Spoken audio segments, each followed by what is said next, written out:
Hi, Eric Wilson here, independent licensed mechanic with 30 years of experience. In the next short while, I'm going to show you the inside story on this 2017 Dodge Ram 1500 so you can make yourself an informed decision. Now, coming in on the front right tire, you've got about 70% tread on aggressive snow tires, so definitely a lot of tread, especially for the winter.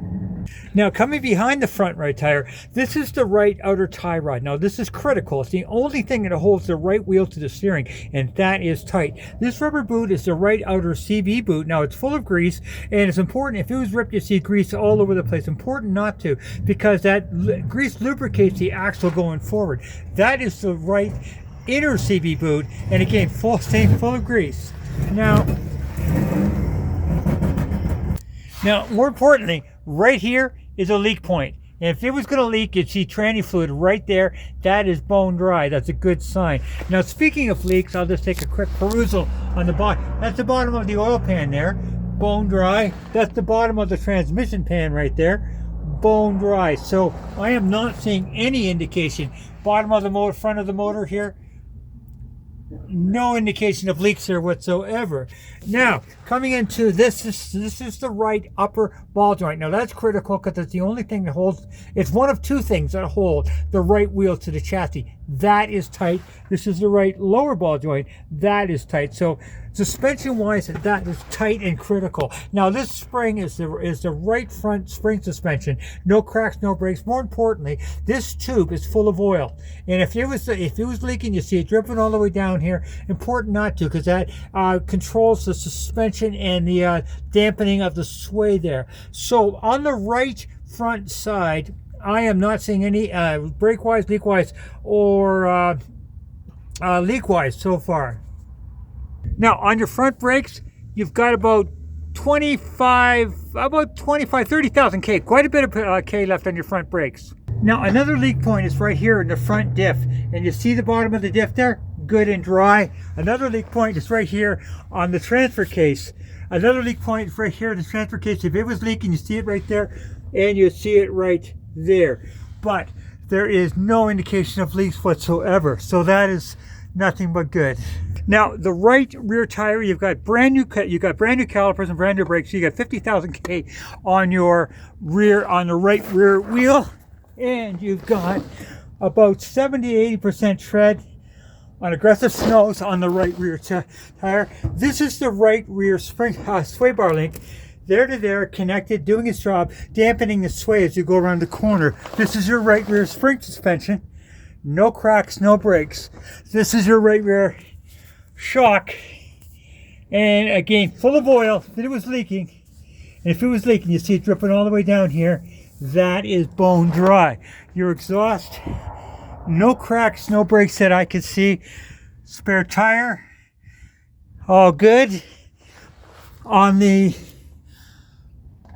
bottom, okay, now you do have a leak in this seal right here. So what you're going to need is this seal change. It's about a $300 job. The seal's like $50, but it's about a 2-hour job to get that seal swapped up there. So about $300 parts and labor will deal with that leak on the rear rear diff. Got yourself a nice Class 3 hitch. Comes with its own drawbar. Now, on the left rear side, this is the left rear sway bar link connected from here to here, intact, doing its job. Your brakes, you've got about 50,000 K on the rear brakes, brand new pads. On your left rear shock, good and dry. And no other indication of leaks that I can see. Your left rear spring, intact, no cracks, no breaks. So, on the left rear side, no issues that I can see. Now, coming in onto the left front tire, about 80% tread, all sorts of tread for keep you going there. And coming behind the left rear tire, the left rear lower ball joint is tight. The left rear upper ball joint is tight. Left front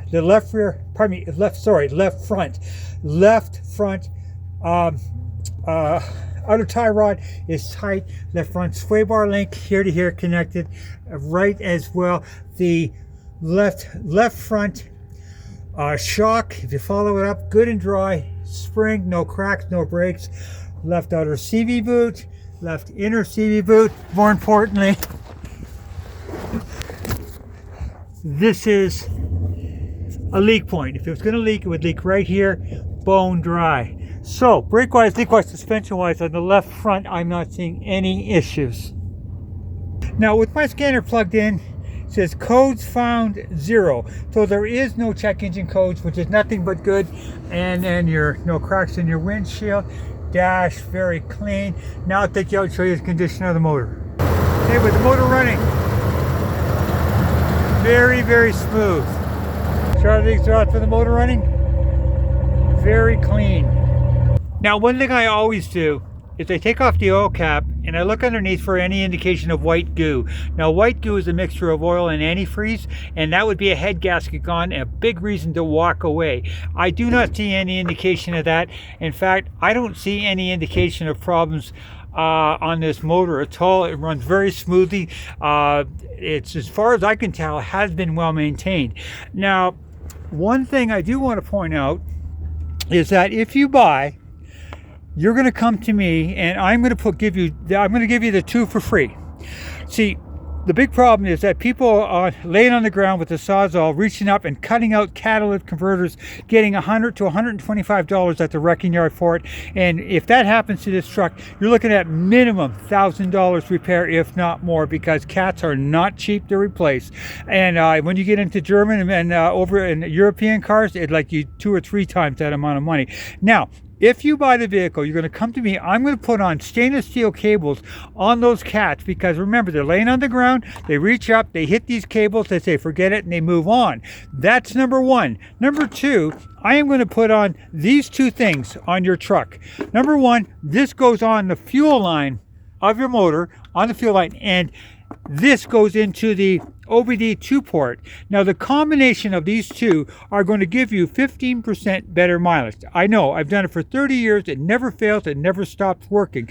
In fact, I'm going to give you 2 more of these, and I'm going to show you. Put them on your house, on the furnace, the fuel line, the natural gas line to the furnace, and the natural gas line to the water heater. And this thing alone is going to save you 10% on your house in natural gas. Again, done it for 30 years, never ever fails. So those are the 2 for free if you buy. Come to me. I will have you in and out the door quickly, and you'll be not only saving fuel on the road, you're going to be saving fuel at your home as well. Now, I look forward to, I'm willing to show you the inside story on any vehicle you're interested in. On this one, just be aware of, you got about a $300 repair on a rear seal leak that needs to be dealt with, because that is going to drip on your driveway.